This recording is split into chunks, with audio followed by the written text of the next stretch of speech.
go. All right. Well, thanks for joining us today with this interview, Jermaine. And Yeah, we really appreciate this with ELIME. This is like our new baby that we're really starting, and we're just trying to, connect with everyday creatives. And specifically today, we're interviewing you because of Intrusion, which is like a short yeah, film that you've been in, that's been in the works. It's been, I'm really excited about this one. It's really good. You did really well in it, by the way. I watched it like a month ago. Yeah, did really good. Did really good. Yeah. So first, before we really go into that, tell me a little bit about yourself and how you got into the world of creating. Oh man, I'm Jermane Dunbar. I'm from Windsor, South Carolina. Country boy, just simple. I've always been creative, even from a young age. But I fell in love with acting and watching Robin Williams. Actually, yeah, I love the fact that he was able to be free. Um, it's like it's just being open to be yourself, like despite what anybody says, and that got my creative journey started. So that dwell, it dived into music, it dived into drawing, painting. I Mhm. just love like just being able to create something from the imagination. Oh, I love it. Exactly. Same here. And I love that how you mentioned, you start, one place and then it just expands. You have different Yeah, type of arts and, creative acts that you enjoy. And that's what's so powerful. And like you said, it comes from your imagination and your mind. And that's what's so beautiful. It's self-expression. Yeah. I really love to hear that. So also, I really wanted to ask you, I heard that you worked with Spike Lee on the soundtrack. Can you tell me a little bit about that? oh man, yeah, I definitely love that. I definitely thank the universe, God, for that blessing because that was at a point in my life where I had went to the Art Institute. I came back home and I'm like, man, that wasn't working. I really want to do music. I don't know how to get in. I'm aggravated. I'm stressed out. And then I started like just started putting that in the song. Yeah. Uh, Songwriting is about using your emotions. So instead of Yeah. getting aggravated with yourself, getting aggravated with the world, put it in the track. Yeah, exactly. That led to a whole album, Crows, and it stood for Can't Ruin One Soul. Hmm. In the process of trying to figure out how to market it, I'm like, I want to get this out to the world. Started searching like music supervisors, producers, who's looking for music, and it so happened came across it was like Spike Lee's giving the opportunity to unsigned artists to submit songs for his new film. So, you take a shot. I mean, what do you do? What is there to lose? I'm at a point. Send the email, send the song. 2 weeks later, Spike emails me directly. That's amazing. Yeah, it's definitely amazing, but then you're like, is this really Spike? Right? It's Yeah. like, yeah, it's that moment where you need, like, somebody pulling my leg. So anyway, long story short, he's like, I really love your song. I'm gonna put you in one of the finalists, and if you make it through the next one, we're good to go. I'm like, okay. 2 weeks later, he emails me back, hey, you made it through. I need the master copy like yesterday. Let's go. I'm like, all right, we're in, yeah. All right. So that's how that it was basically like I guess it was just alignment. I can't really say like, oh yeah, I did A, B, and C to get that. It just the process and trusting the process. Yeah, But nice, it nice, nice. So what yeah. was so what soundtrack was that for again? This that was I'm sorry, the track name was Grave for Two. Um and that was for the movie The Sweet Blood of Jesus. And Okay, awesome. excuse me. Sweet Blood of Jesus, that was his first horror film that was his first horror film, period. So major moment. And the name of the song is Grave for Two. If anyone hasn't seen the movie, please check it out. Once again, The Sweet Blood of Jesus by Spike Lee. There Uh, you go. and the song definitely comes in a pivotal point of the movie, and I loved it because he used my entire track. Oh yeah. And it was at the point where the wife finds her husband dead in the freezer. So like that's a pivot. I was like, that's major. So I'm like, Yeah. wow. And I was very thankful that, he used my song in entirety and the creativity in entirety. And I was like, yeah, that's pretty Mhm. dope because most times some people's songs get chopped up or they only use one Yes. part or they redo the whole song. So that was definitely love. Shout out to Yeah, no, Scott. I I knew that probably felt amazing for you because it's like when you have like a pivotal film and then you have like this scene that's like really like big and then your Yeah, song played into that because like whenever like I watch a movie and sometimes like I'll hear like a song and it's like after watching the movie, depending on the scene and the build of the song and the intensity, like I will go back and be like, oh, what was the name of that song? So that's what's fact, nice about it because it adds more in depth to like the scene whenever you have like the music to it and just knowing that he didn't really touch anything really that's amazing. facts. It definitely adds that feeling in the element. Like you said, it makes you. It puts you at a place. It's like your favorite album, or like when you were going through a heartbreak, or when you were learning yourself growing up. Like you remember that certain album or that certain song, or Exactly. um, excuse me. And whenever you hear it, it takes you back to that moment. So yeah, I definitely agree. Okay, okay. So that was great to hear, but I want to know how do you get involved with intrusion? Oh man, intrusion. Well, Okay. and before you answer that, what was the name of your character, by the way, again, so the audience knows? In this awesome film that we're presenting to you, Intrusion, I play Darius. Darius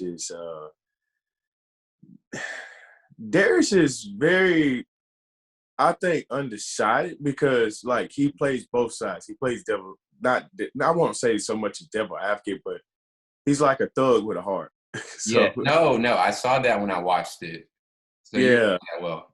so he's in between. He's like, I want to hang with the guys, but man, we ain't got to do all that capping that we doing. Like man, like what? But I don't want to give too much of the story away because Yeah, I don't want people to beat me up. But right. end of the day, it's like it's a great movie. I play a character Darius. He's basically battling back and forth from it's just real life stuff that I believe people in the urban area and the hood. I think that we Hmm. daily basis because we have family members as part of the community. We have like there's nothing wrong with someone being themselves. Like why does it bother you so much? It's like in Exactly. Darius comes from. It's like if you're not in that or if you don't do that, like why even worry about it? Wow, worry But about it. that's another conversation because then that comes down to like underlying issues with themselves and stuff that they're Mhm. hiding and truths that they don't want to get out. But Exactly. Yeah, it covers so many various topics, underlying like topics that, once the audience hey, watches it, they'll be like between like, your character and the people that you hung around, the main character, just it touched so many topics that I'm very excited for everyone to see, basically. hey, And then like what you said about your character, basically, like being like a gangster thug with a heart, like I really saw that. And that's what is beautiful about like the art of acting and just knowing that you're playing like a character and just really exuding that and knowing that somebody's going to see that you're really playing this character because it's like talking to you and then thinking about the character Darius are two different people, so yeah, it's amazing. But yeah, yeah, let's go back that, to the that, question of how did you get involved with intrusion? yeah. So I will make a sad story bright. Okay. So I was at a I was at a point in my career to where I didn't know what the hell was going on. I didn't know who I didn't really know what direction I was going into. And the reason why I say a sad story, rest in peace to Mama Maxine. Yes, yes. And she is still my acting mother. And she's been rocking with me since I was doing stage plays with Mike Jones. Oh, Like really? she literally like would tell me, "You just paying your dues, baby." That's all that she would always say that every time I got aggravated. So with her, no, I think we had a conversation about a month before I got the email or call from Eli asking me to come audition. And she told me, she said, anything I can do for you, I'm gonna do for you. And I knew she was truthful about it. So whenever I got that call from Eli, Eli was like, he was telling me what was going on, and he wanted me to come in, and that's how that happened. Miss Maxine actually, aligned Eli and I. So that's how I became a part of Intrusion. Okay. Showed him and Miss Kathy what I could do, and they were sold, and we just teamed up. Yeah. Okay. Yeah. That's interesting. Yeah. With Maxine, she did really well in that film as well as an actor. And just shout out to her family. We're sending peace and love and happiness, as I'm sure you are. Yeah, it was unfortunate, but yeah, it's interesting to hear that. Yeah, and you did mention that you did some stage plays with Mike Jones. Tell me a little bit about that. That was what we call the Chitlin Circuit. Like, Okay. we basically went to the small towns, and it was the name of the show was When God Calls, Will You Answer? And I played the role of a deacon. I actually played an old man. Oh, But really?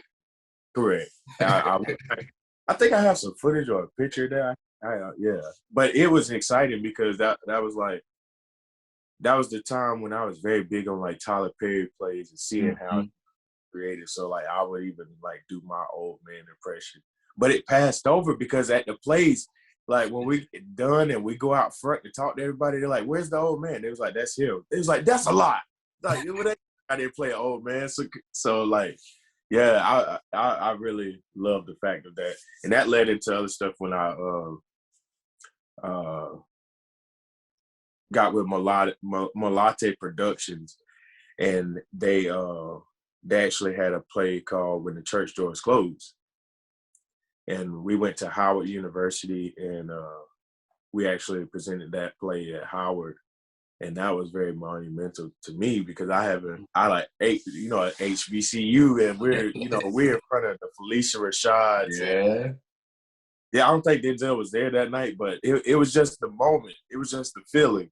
So I'm really thankful for having a theater background because in the industry, a lot of more like casting directors and producers are like more gun ho to like let you work because of Mhm. that.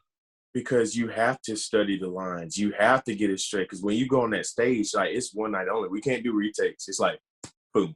You're right. So that definitely helped out a lot. Yeah, yeah, no, for sure. Yeah, with stage plays, I did my first one like 2 years ago. And it was so funny because I was like, whoa, when you get on that stage, Yeah, you just can't go back really. You just have yeah, to do no, it and do it, and that's it. exactly. Yeah, yeah. So do you kind of remember like the age that you were whenever you really knew that you wanted to go into like creating as like a career? Yeah, it was.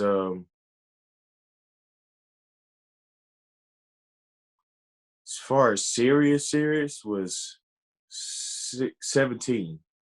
I was in Mr. Craig Kessler's class, his broadcasting class at South Aiken, and I think there was a project where we had to do like a documentary on a subject we like, and I did it on hip hop. And the way I did the shots and interviewing people, Miss Kessler was like, he was like, "That's very good." He was like, "It's different." It's like he was basically comparing the stuff like to stuff in the industry. And then that's when I started looking back, and I was like, "Okay, I really like this." And he actually was trying to submit my documentary to some in New York festival, but during that time, like I didn't take the opportunity to the fullest. So I guess like when it passed and I got out of school, and I graduated and I missed it so much. And that's when I went to the Art Institute. And that's when that's when the seriousness started rolling. So I had to say at that point in Mr. Kessler's broadcasting class, I really saw the niche for like creating. Like I played around with it. You doodle on papers. Like as far as drawing, you may like sing or hum a song every now and then. But as far as the seriousness, yeah, it started with that coming out of high school, trying to figure out myself what's next. Yeah, exactly. So where would you say what's next for you, like in terms of creative endeavors? Creative endeavors. Hey, it's funny you asked that. I actually just started my own business. Or It's nice. called Dunray Studios. Our slogan is "Done raised the bar," and we spell raise R-A-Z-E, and raise means to obliterate. Mm. So basically, we want to come with fresh ideas as far as music, film, screenwriting as well, and just create that avenue, letting know, and it's for everybody. Yes. But we simply want to dumb down and let young Black guys like myself know that it's okay to be different, though. Like, you don't have anybody to impress. Like, if you know you're creative, like, let your pen make you money. Let your mind make you money. Exactly. It's like there's different avenues where you can have longevity. You can have money making, you can be making money in your sleep. So that's basically what we want to stand on. And, of course, as always, hoping that this COVID gets through, because I really want to get back in these auditions, and I really want to get back on set. I'm a part of Writing America with Kevin Sean. We and it's a great organization for all songwriters that's basically getting in the game and want to know the know-hows or the what to do's, and just basically even artists, because he has also like artist development inside of the organization. It's just basically about taking time and finding yourself and keeping you current with what's going on in the industry. It's a great organization. Yeah, with that, and I've been taking advantage of the quarantine, the COVID, the workshops with Raven Drummer. She's Tyler Perry's casting director. Oh, nice. Kim has one coming out next month. Just trying to stay busy and sharpen my tools, so whenever that time comes, be ready to go. Yeah. And trying to few pounds, trying to get my rock on. No, I feel you. I think everybody like that. The pandemic slowed us all down, especially like with creative endeavors. I feel like so many people had projects that were just delayed. We already did that in Hollywood. And especially as creatives, it's like, I think it really challenged our minds to see what we could do with limited, time, being confined into like spaces. And, with so much going on in the world, it's just like you have to make a living, but other than that, it's like, what else can you do? Exactly. Yeah. Even with the Zoom calls, I know some of the studio sessions or some of the writing sessions we've been in lately, and I'm looking at them like, okay, yeah, I know we could have been did this. I drove 3 hours like last year. Like I was driving 3 or 4 hours. We could have been doing this right here. But so it has its pros and cons. So I will say that. There you go. All right, Jermane. Well, we really just want to thank you for interviewing with us today with ELIME. I love chatting with you, getting to know about you more. I think you're like a very creative soul, and I love that about you. I'm very excited for everyone to see you as Darius in Intrusion. It's a great film. And also, I want to say congrats to you on your new business venture. And we just wish you the best, because we know you're going to do well. And we just want to say, keep creating.